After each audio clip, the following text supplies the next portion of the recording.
Hello. So today is the 19th day of recording a video and I'm doing it for my communication practice. And today I am talking about something that we should do more often, mostly with ourselves.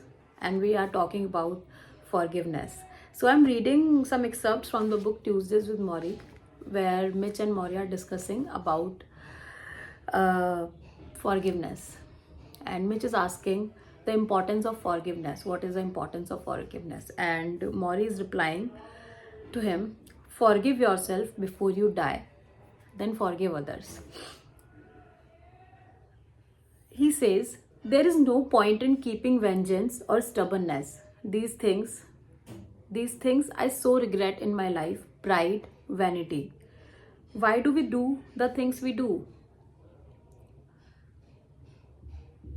The importance of forgiveness was my question, which is saying I had seen those movies where the patriarch of the family is on his deathbed and he calls for his estranged son so that he can make peace before he goes. I wondered if Morrie had any of them inside him, a sudden need to say, I'm sorry, before he died. So Mitch is wondering if Mitch also has something in his mind, if he wants to say sorry to somebody while he was dying, while he was on his deathbed. So Morrie is replying, Morrie is nodding and saying, do you see that sculpture? He tilted his head towards a bust that sat high on a shelf against the far wall of his office. I had never really noticed it before. Cast in bronze, it was the face of a man in his early 40s wearing a necktie, a tuft of hair falling across his forehead. That's me, Morrie says. A friend of mine sculpted that maybe 30 years ago. His name was Norman. We used to spend so much time together. We went swimming, we took rides in New York. He had me over to his house in Cambridge and he sculpted that bust of me down in his basement. It took several weeks to do it, but he really wanted to get it right. I studied the face. How strange to see a three-dimensional Morrie, so healthy, so young, watching over us as we spoke. Even in bronze, he had a whimsical look. And I thought that this friend had sculpted a little spirit as well. Well, here's the sad part of story, Morrie continues. Norman and his wife moved to Chicago. A little later, my wife, Charlotte, had to have a pretty serious operation.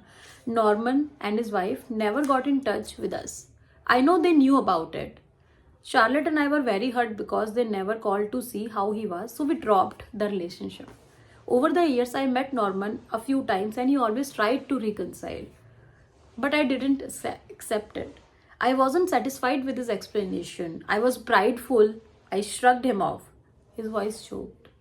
Mitch, a few years ago, he died of cancer. I feel so sad.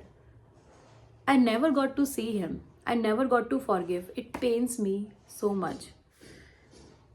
And then Morrie cries, a quiet and soft cry.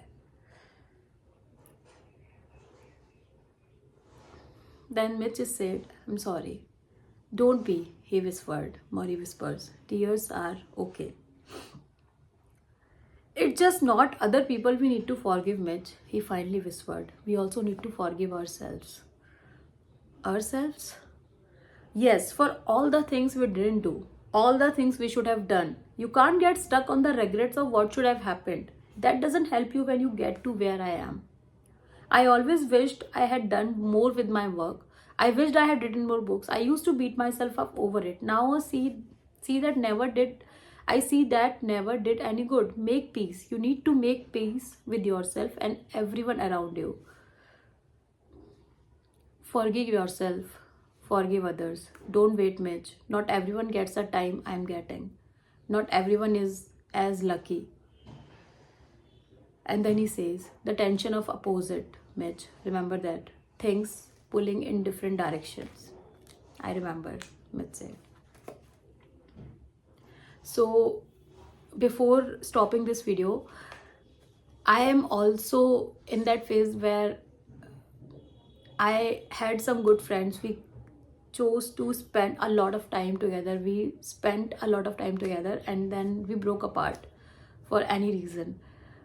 And it hurts here.